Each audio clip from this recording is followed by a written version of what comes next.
جان پیرمرد Майленес. Из-за блокировки платформы полная серия доступна по ссылке в первом комментарии. Au loin, je pouvais voir Lucien et Rebecca se déplacer rapidement. J'ai appelé pour qu'ils ralentissent. Oh, allez, vous les tortues. J'ai 65 ans et je suis meilleure que vous deux. Dépêchez-vous. Comme je l'ai mentionné peut-être avant, nous rions pas souvent. Dépêche-toi, tu vas rater la meilleure partie. Quoi, je ne t'entends pas? S'il te plaît, ralentis. À ce stade, Jack et Rebecca semblaient avoir disparu. La neige s'aggravait et il semblait que la tempête de neige annoncée allait nous frapper. Tout autour de nous n'était que blanc. Freddy a commencé à pleurer et je m'inquiétais de plus en plus. Le vent froid hurlait à travers la forêt apparemment vide, soufflant de la neige dans mes yeux et me piquant la peau. Je tenais mon fils étroitement contre ma poitrine, essayant de le protéger du froid mordant. Alors que nous nous frayions un chemin à travers la neige, jusqu'aux genoux, à la recherche de tout signe d'aide. Des heures s'étaient écoulées depuis que Jack et Rebecca nous avaient laissés abandonnés au milieu de nulle part, à des milles de la ville ou du prochain abri.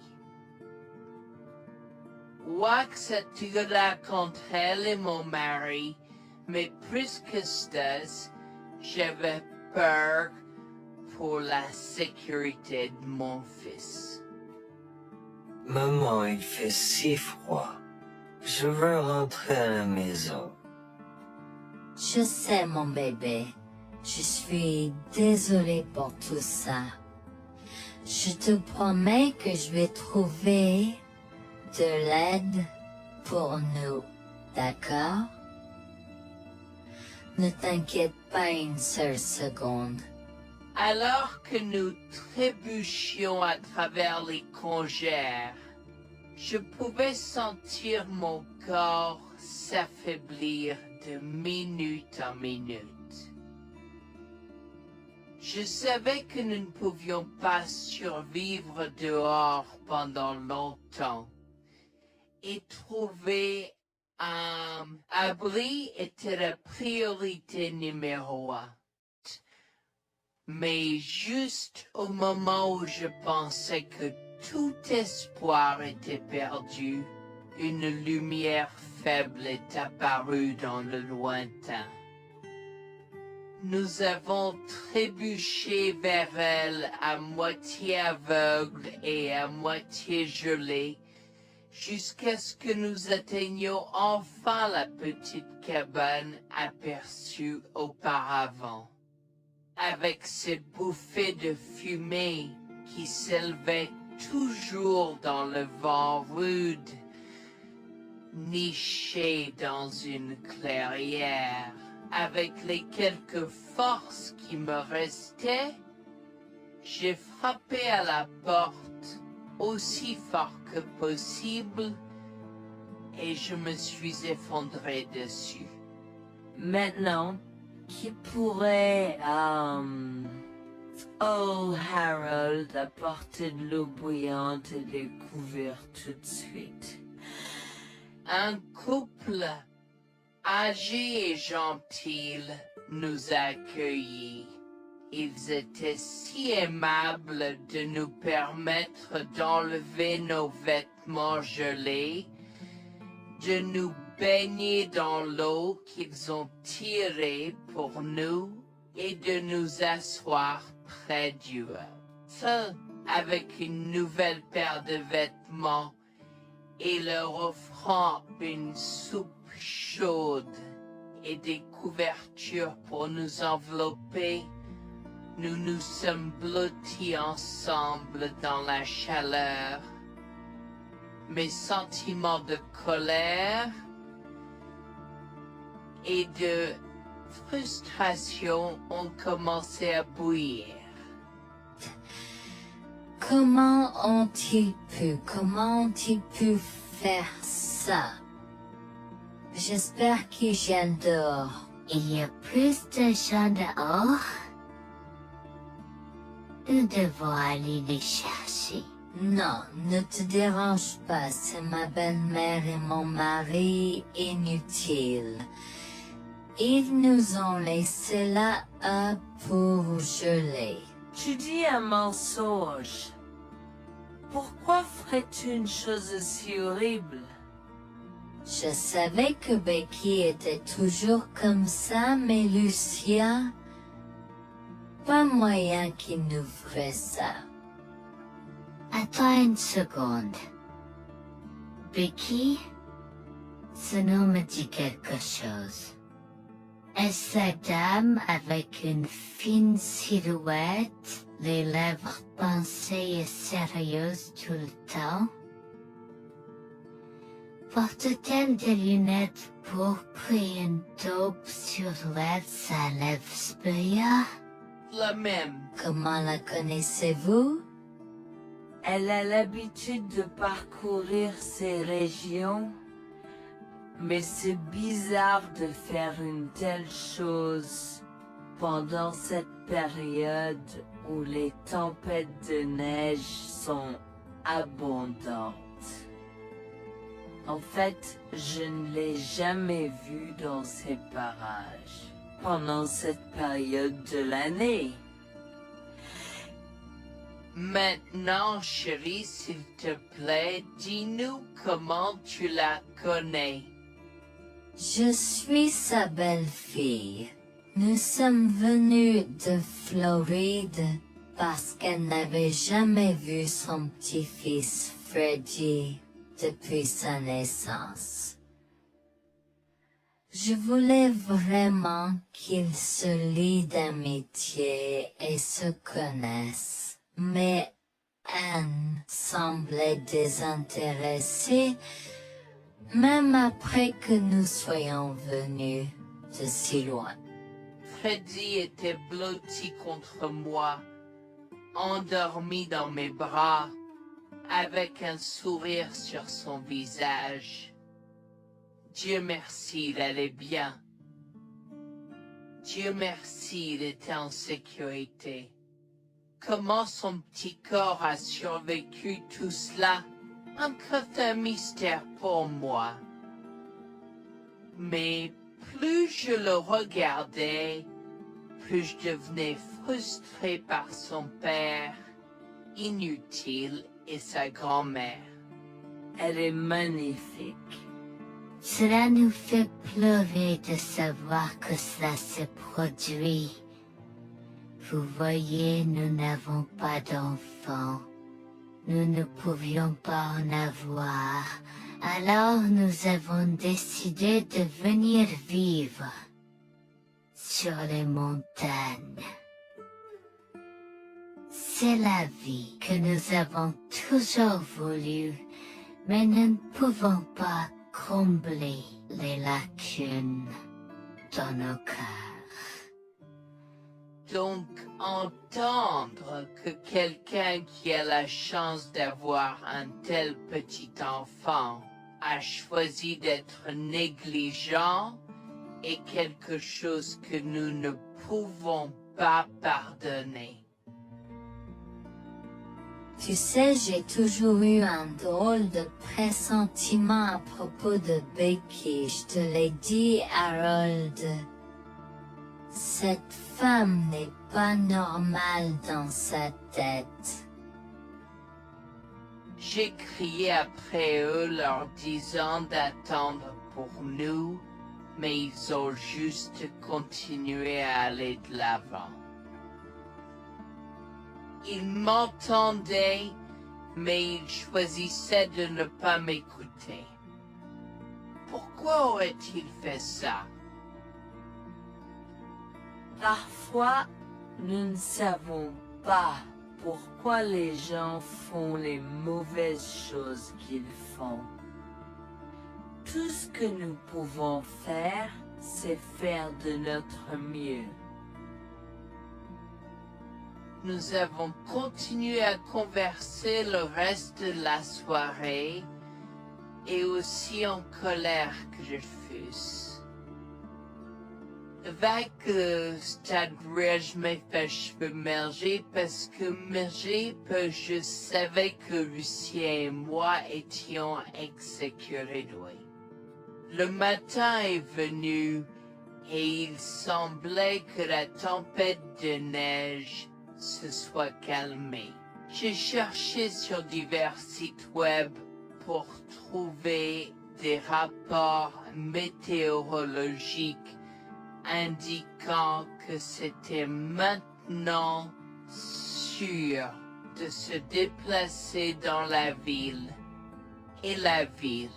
J'ai échangé des coordonnées avec Georgina et Harold, les remerciant pour tout l'amour et les soins qu'ils nous ont montrés.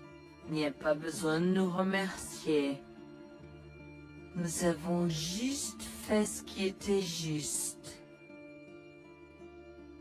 N'importe qui, avec la moitié d'un cœur, aurait fait la même chose. S'il vous plaît, laissez-moi vous accompagner chez vous. Harold et Georgina nous ont accompagnés à la résidence et, oh mon Dieu, nous avons trouvé Lucien et Rebecca assis confortablement sur le porche avant, comme si Freddy et moi étions sur le point de mourir la veille. Je suis sorti de la voiture et j'ai commencé à perdre les pédales. Qu'est-ce qui ne va pas chez vous, les gens? Comment pouvez-vous nous laisser là? Tu nous ralentissais et nous voulions voir la cascade gelée. Est-ce que tu plaisantes? Freddy aurait pu mourir la nuit dernière. Tu t'en fous, vous, Lucien? Pour être juste, tu aurais pu simplement rester à la maison si tu n'étais vraiment pas prêt pour cette aventure. Je jure devant Dieu, à ce moment-là, ma vision est devenue rouge. J'étais prêt à attaquer, à donner des coups de pied, à crier et à hurler pour que le monde entier entende à quel point ces gens étaient horribles. Non seulement ils nous ont laissés là, mais ils semblaient ne pas se soucier de ce qu'ils avaient fait. C'était presque comme s'ils essayaient de nous tuer. Avant que je ne puisse lancer une série d'actions et de mots qui ne pourraient pas être repris, Harold m'a retenu, me disant de me calmer, car Freddy était toujours dans la voiture avec Georgina. En assistant à toute cette scène, il m'a fallu un moment pour me calmer. Mais même si j'avais calmé, j'étais toujours agressif et argumentatif. Vous nous avez laissés là. Nous aurions pu mourir, Lucien. Tu t'en fous de ça? Tu t'en fous que ta mère ait essayé de nous tuer? Ne sois pas dramatique, Noémie. Elle n'essayait pas de faire ça. Regarde la raison pour laquelle nous ne sommes pas revenus te chercher, parce que nous savions que tu trouverais de l'aide et un abri. Je veux dire, tu as toi-même indiqué cette cabane, n'est-ce pas? Il semble que tu aies obtenu l'aide dont tu avais besoin. Pas grâce à toi ou à ta mère.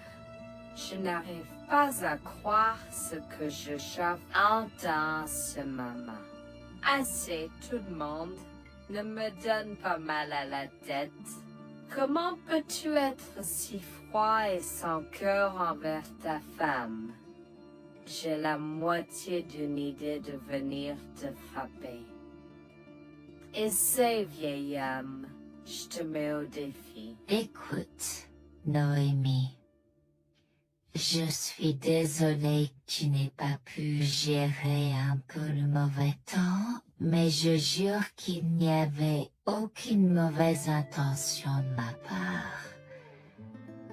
Écoute, Noémie, je suis désolée que tu n'aies pas pu gérer un peu le mauvais temps, mais je jure qu'il n'y avait aucune mauvaise intention de ma part.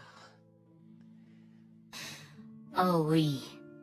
Pourquoi diable irais-tu faire de la randonnée à cette période de l'année? Nous ne te voyons jamais pendant cette période, alors quoi maintenant? Pourquoi maintenant quand tu as un enfant qui ne voulait que se connecter avec toi? Quelqu'un pourrait argumenter que ce niveau de négligence grossière était intentionnel, Becky. Tu es une personne malade et pathétique.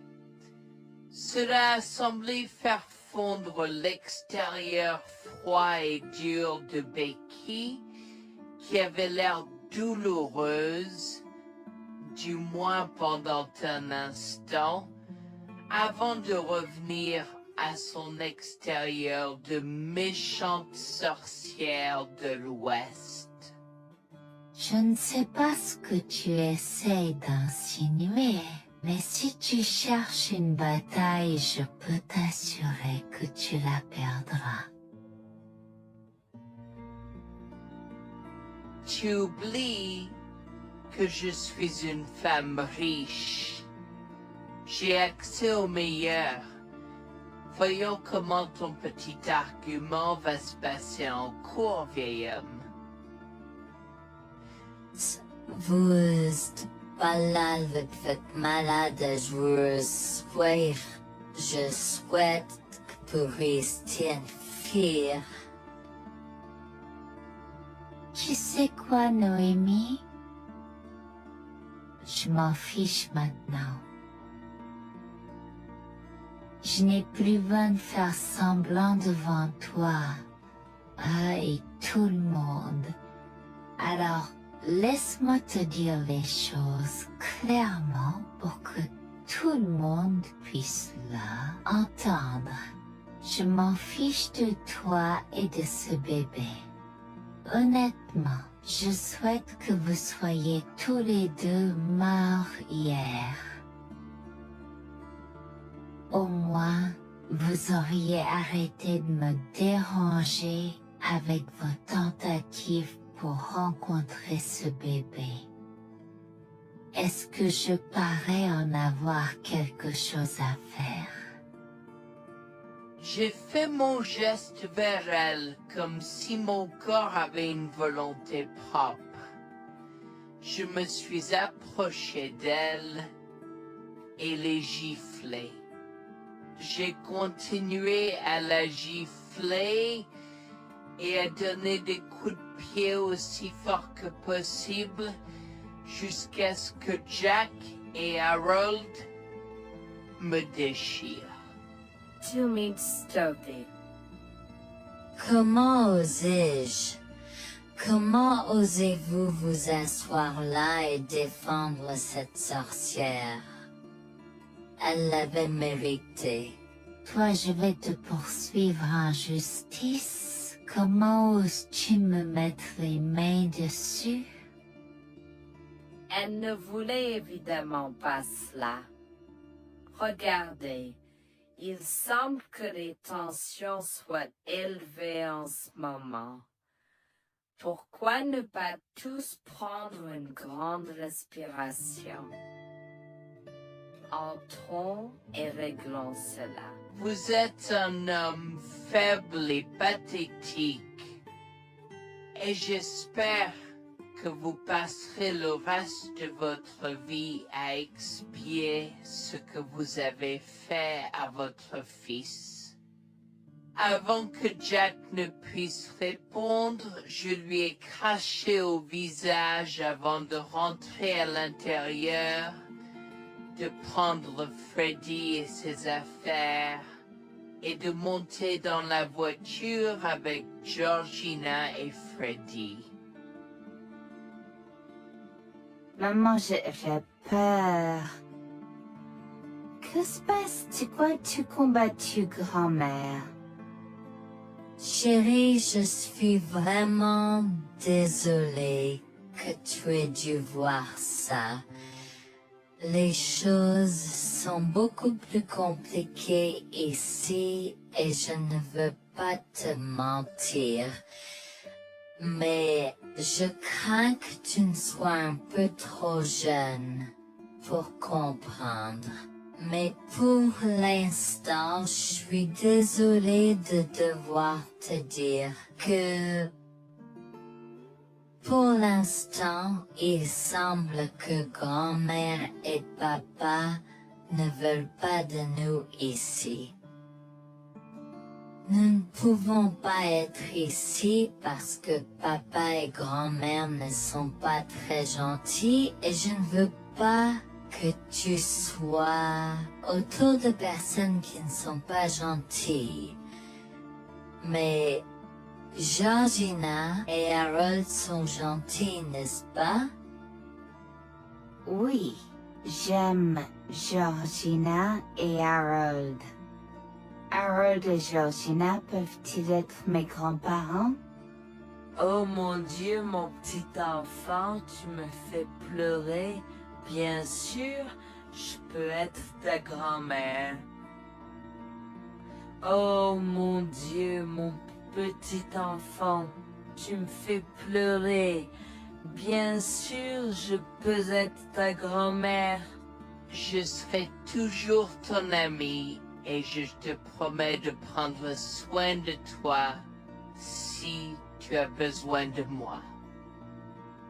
Harold a pris la voiture et nous a emmenés à un hôtel où nous avons pu nous reposer et nous remettre de nos émotions, mais malheureusement tout l'événement était un peu trop difficile à gérer. J'y avais très peur pour l'avenir pour Dieu, tant Freddy que moi, car cela signifiait le divorce. Mais j'avais peur, Bertie, qu'ils obtiennent la garde de Freddy. Décidé de parler au gymnase et s'est préparé de la question une fois que Freddy s'était endormi. Que vais-je faire? Je vais aller en prison? Nonsense. Cette sorcière ne portera pas plainte. Et si elle ne faisait? Elle ne le fera pas, car nous avons des preuves de sa conspiration pour commettre un meurtre. Comment? Nous sommes toujours préparés, chérie. Nous avons secrètement enregistré toutes les preuves. Maintenant, vous pouvez emporter cet enregistrement avec vous et l'utiliser contre votre mari et belle-mère au tribunal. Vous êtes des anges déguisés. Comment avez-vous fait ça? Quand? Comment? Chut, mon enfant, ne t'inquiète pas de tout ça. Écoute simplement l'enregistrement audio. Nous avons écouté et effectivement toutes les preuves avaient été enregistrées, y compris la partie où j'ai attaqué physiquement sa mère. Maintenant, ils vont me faire pour coups et blessures. Oh mon Dieu, pourquoi je fais ça? Maintenant, Bonjour, je m'appelle Jeanne et j'ai 37 ans. Je rédige ceci parce que l'année dernière a été très difficile pour moi et mon mari Jules. Nous avons beaucoup progressé depuis cet incident et je veux juste partager cette histoire pour aider quiconque pourrait se trouver dans une position similaire. Laissez-moi d'abord vous raconter comment j'ai rencontré mon mari, adorable. Tout a commencé de la manière la plus inattendue, dans un hôpital. Jules et moi nous sommes retrouvés à passer une longue nuit devant la salle d'urgence remplie d'inquiétude et incapables de partir. Jules était là parce que sa sœur avait eu un grave accident de voiture alors que ma mère a souffert d'une crise cardiaque. Dans cet espace partagé d'inquiétude et d'incertitude, nous avons trouvé du réconfort dans la présence de l'autre. Nous avons parlé facilement, découvrant un terrain d'entente et une compréhension réelle. Comme nous avons réalisé que cela prendrait un certain temps avant d'avoir des nouvelles des médecins, nous avons décidé de faire une pause et de prendre un café au café de l'hôpital. Nous ne savions pas que ces rencontres fortuites allaient changer nos vies à jamais. Au fur et à mesure que la nuit se transformait en aube, nous avons échangé des numéros avant de nous séparer à contre-séance. Pendant que la condition de ma mère se stabilisait et qu'elle commençait sa convalescence, la sœur de Jules faisait face à un voyage plus difficile. L'accident l'avait laissée avec de graves lésions de la moelle épinière et des blessures cérébrales, et elle était paralysée de la taille aux pieds. Jules était dévasté, partagé entre le soulagement qu'elle ait survécu et la tristesse face aux défis qu'elle allait maintenant affronter. Au cours des mois suivants, Jules et moi sommes restés en contact, nous nous soutenons émotionnellement pendant les convalescences de nos proches. Nos conversations ont progressivement changé, nous permettant de partager nos espoirs, nos rêves et nos peurs. Dans l'un de ces échanges sincères, Jules a eu le courage de m'inviter à prendre un café, un rappel significatif de l'endroit où notre connexion avait d'abord fleuri. Notre amour a grandi rapidement, alimenté par la fondation que nous avons construite pendant nos moments les plus sombres. Welfare vers la réalité de l'autre et avons avoir Cela n'a pas pris longtemps pour que nous réalisions que nous avions trouvé quelque chose de vraiment spécial. Après 2 ans de fréquentation, Jules m'a demandé en mariage. Avec une joie débordante, j'ai dit oui avec enthousiasme. Notre mariage était une petite et intime célébration, honorant l'amour qui est né de nos épreuves partagées. À ce moment-là, la sœur de Jules avait besoin de soins spécialisés, et il, étant le membre de la famille le plus proche, a pris la responsabilité. Cependant, il avait également besoin d'un travail temps plein pour gérer les factures qui s'accumulaient. Inquiète qu'il soit accablé, Jules a travaillé sans relâche pour subvenir aux besoins de sa sœur et de notre avenir ensemble. Un jour, je l'ai assis et l'ai rassuré en lui disant que nous étions une équipe faisant le défi de la vie ensemble. Chérie, j'ai besoin de te parler de quelque chose d'important. S'il te plaît, prends place. De quoi s'agit-il? Tu as l'air sérieuse, tout va bien? D'une certaine manière, non. Je t'ai vu lutter pendant un certain temps maintenant. Tu sais que tu peux me demander de l'aide, n'est-ce pas? Bien sûr que je le sais. Je ne veux juste pas t'imposer mes problèmes, tu sais. Mon chéri, nous sommes une équipe. Je veux que tu te souviennes toujours de ça. Nous faisons face aux défis de la vie ensemble et il n'y a rien d'individuel dans notre relation, seulement la nôtre. Je veux te soutenir, toi et ta sœur, de toutes les manières possibles. Cela signifie beaucoup pour moi, bébé. Tu as été incroyable tout au long de tout cela. Je ne sais pas ce que je ferais sans toi. C'est exactement pourquoi je voulais en parler. J'ai réfléchi à la prise en charge d'Abby et à l'impact que cela a sur ton travail. Et si nous envisageons de la placer dans une maison de retraite? Et avant que tu ne poses la question, je connais une bonne où ma grand-mère était vraiment heureuse. Elle a même préféré cela à vivre à la cimetière. Je ne sais pas, je veux dire, c'est une décision importante et risquée à prendre. Je comprends, mais réfléchis, Greg. Cela permettrait de te trouver un meilleur emploi payant pour que nous puissions nous assurer qu'Abby reçoit les soins qu'elle mérite.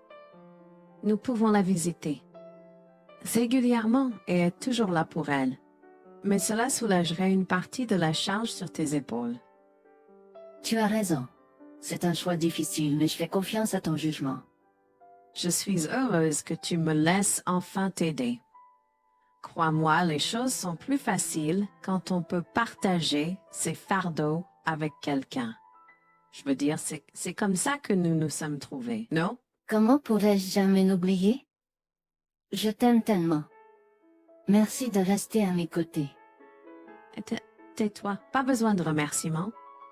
Tu sais que je serai toujours là pour toi. Je t'aime aussi, chérie. Jax m'a fait confiance et nous avons trouvé une maison de retraite pour Abby. Au cours des prochains mois, Jax a trouvé un travail mieux rémunéré et a rendu visite à sa sœur tous les jours.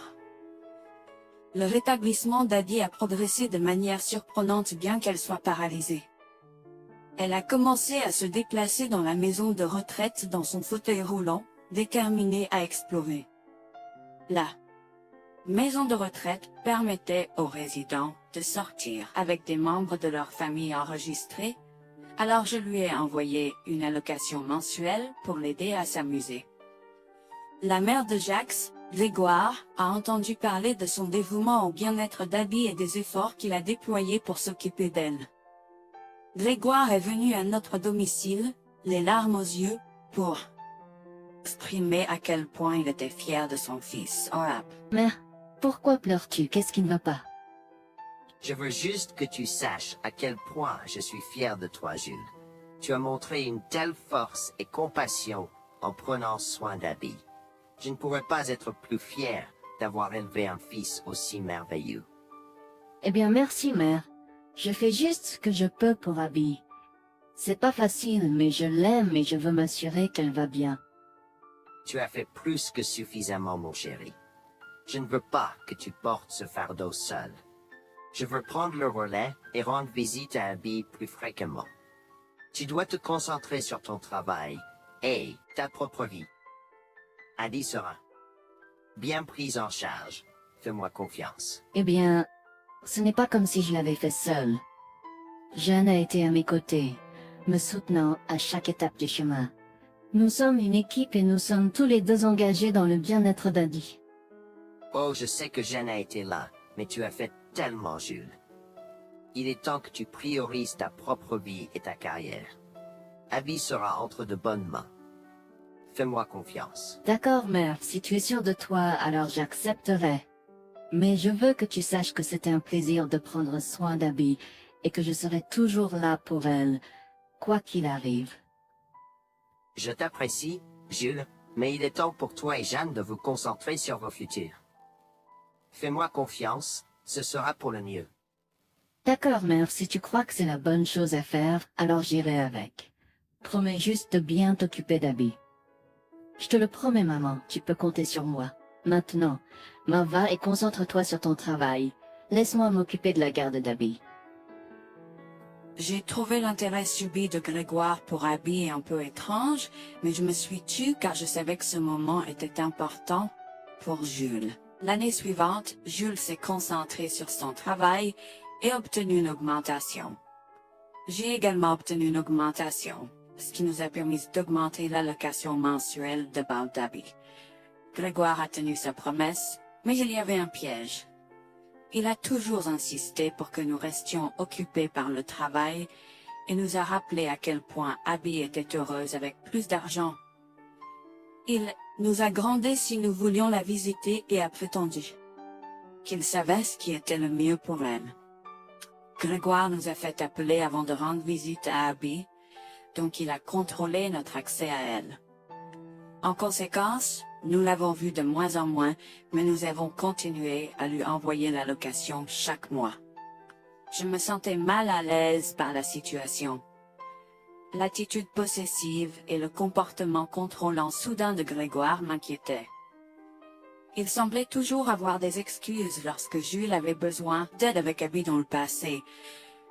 Cependant, je n'ai rien dit car je savais à quel point Abby était importante pour Jules. Malgré les défis, Jules et moi sommes restés engagés à soutenir Abby. Nous avons tenu notre promesse de fournir une assistance financière, même si nous ne pouvions pas être avec elle autant. Nous avons cru qu'Abby méritait les meilleurs soins. Même si nous ne pouvions pas être avec elle autant, nous avons cru qu'Abby méritait les meilleurs soins et le bonheur, et nous voulions qu'elle ait les moyens de profiter de la vie à fond. Un jour, Jules était un peu trop submergé par le manque d'Abby. Nous nous étions tous les deux beaucoup impliqués dans le travail et n'avions pas eu le temps de lui rendre visite. Nous avons décidé de lui rendre visite sur un coup de tête. Nous ne l'avons pas dit à Grégoire car nous ne voulions pas entendre ses remontrances ou ses réprimandes. Avant d'arriver à la maison de retraite, Jules et moi nous sommes arrêtés au supermarché pour acheter à Abby toutes ses collations préférées. Nous étions tous les deux très excités de la voir et de passer du temps de qualité avec elle. J'ai même apporté ma Nintendo Switch pour qu'elle puisse y jouer. Nous sommes entrés et avons immédiatement commencé à chercher Abby, mais nous ne pouvions pas la voir nulle part. Je pensais qu'elle était probablement partie pour un rendez-vous chez le médecin ou qu'elle était probablement dans le jardin. Nous avons trouvé l'infirmière d'Abby, Mme Smith. Elle nous a regardés avec confusion. « Excusez-moi, pourriez-vous nous dire où était Abby? Nous la cherchons. » Charlie, ne savez-vous pas ce qui s'est passé? Non, nous n'en savons rien. S'il vous plaît, dites-le nous. Que s'est-il passé? Est-ce que Abby va bien? J'ai essayé de contacter Grégoire car il a insisté pour être le point de contact pour toutes les informations concernant Abby, mais il n'a jamais répondu à mes appels. S'il vous plaît, dites-nous simplement ce qui s'est passé. Est-ce que Abby va bien? Je suis vraiment désolée de vous apprendre cette nouvelle. Alors que nous administrions un nouveau médicament à Abby, son corps a eu une réaction sévère. Elle est tombée en état de choc, malgré nos efforts. Il y a été. Quoi? Quand cela s'est-il produit? Cela s'est produit il y a 2 mois. 2 mois? Comment cela est-il possible? Pourquoi n'avons-nous pas été informés? Je m'excuse pour cette omission. Nous essayons de joindre Grégoire comme il l'avait demandé, mais il semble qu'il n'a jamais reçu nos appels. C'est incroyable. Nous aurions dû être au courant. Nous aurions dû appeler Abby. Merci de nous l'avoir dit, Manager Smith. Nous aurons besoin de temps pour traiter cela. Pouvez-vous nous laisser un peu d'intimité? Bien sûr, prenez tout le temps dont vous avez besoin. Je serai là si vous avez des questions ou si vous avez besoin d'aide. Je suis vraiment désolée pour votre perte. Je pouvais sentir le monde de Jules s'effondrer et le mien aussi. Bien que Abby ne soit pas ma propre sœur, je la traitais comme telle. Je m'efforçais de la connaître. Au fil du temps, je suis absolument tombée amoureuse d'elle. Nous étions comme des sœurs. Abby a été si pleine de vie malgré sa situation. Jules était un désordre de larmes, pendant que je ne pouvais tout simplement pas me résoudre à pleurer. Je me sentais tellement engourdie. Je ne pouvais pas croire que Abby était partie. Je me sentais tellement coupable qu'elle ait souffert toute seule. Je me sentais tellement coupable de ne jamais avoir pris le temps de la rencontrer. Serait-ce différent si je l'avais visitée? Je savais que Jules se sentait de la même manière que moi. Je savais que nous ne pouvions pas continuer à rester là et à pleurer. Alors je l'ai guidé gentiment hors de l'installation. Le trajet de retour à la maison était silencieux, alors que le chagrin enveloppait nos âmes. Quand nous sommes arrivés à la maison, nous nous sommes tous les deux effondrés en pleurs dans les bras, un de l'autre. Nous avons pleuré et pleuré pendant ce qui semblait être des heures. Jules était furieux que nous n'ayons même pas pu dire au revoir à Abby. Je me sentais de la même façon. De plus, j'étais triste que Abby n'ait probablement jamais eu de funérailles non plus. À ce moment-là, j'ai eu une soudaine réalisation qui m'a frappé dur. Grégoire était censé prendre soin de Abby, mais quelque chose n'allait pas. J'ai demandé à Jules s'il avait entendu quoi que ce soit de sa mère, mais il n'avait rien entendu. Alors que nous rassemblions les pièces, la colère bouillonnait en nous. Nous avons réalisé à quel point Grégoire nous avait manipulés avec soin, nous volant notre connexion à Abby et profitant de notre gentillesse. Le fait qu'elle ait probablement pris toute l'allocation d'Abby pour elle-même, la laissant sans rien, a encore plus attisé notre colère. Jules était prêt à confronter sa mère, mais j'ai réussi à réfléchir plus clairement. Chérie, je sais que tu es furieux et veux confronter ta mère, mais réfléchis en grec. Je ne veux pas y réfléchir. Je veux lui demander pourquoi elle a fait ça. Qu'a-t-elle gagné à faire ça à Abby? Moi aussi, je veux savoir la même chose, mais tu sais qu'elle niera tout ce que nous disons ou trouvera un moyen de nous blâmer pour tout. Regarde, le jour où nous donnons habituellement l'allocation d'Abby approche bientôt. Que se passera-t-il si Grégoire se présente à notre porte en réclamant l'argent? Tu penses qu'elle oserait se montrer ici après tout ce qu'elle a fait? C'est possible, chérie. Si elle le fait, ce sera son aveu involontaire envers nous. Nous pourrons l'utiliser comme preuve. Oui, et puis, nous pourrons exposer ses méfaits maléfiques à tous. Exposer sa méchanceté devant tout le monde peut ne pas être la meilleure chose à faire pour l'instant. Réunissons des preuves et engageons une action en justice à la place. D'accord, tu as raison. Nous devons aborder cela de manière stratégique. Nous allons suivre ton plan et rassembler les preuves dont nous avons besoin. Il est temps que Grégoire fasse face aux conséquences de ses actes. Nous avons tous deux pris une semaine de congé. En retournant dans la maison de retraite, nous avons recueilli le certificat de décès d'Abby comme preuve. Nous avons également consulté un avocat pour porter plainte contre Grégoire pour avoir volé une personne handicapée. Comme je l'avais prévu, Grégoire est venu frapper à notre porte en réclamant l'allocation de sa fille. Où est l'allocation d'Abby? J'attends. Pourquoi devrions-nous envoyer l'argent d'Abby à toi, mère? Qu'as-tu fait pour elle? Qu'est-ce que j'ai fait? Tu veux dire ce que je n'ai pas fait pour cet enfant insolent? Attends une minute, Grégoire. Comment as-tu exactement pris soin d'Abby?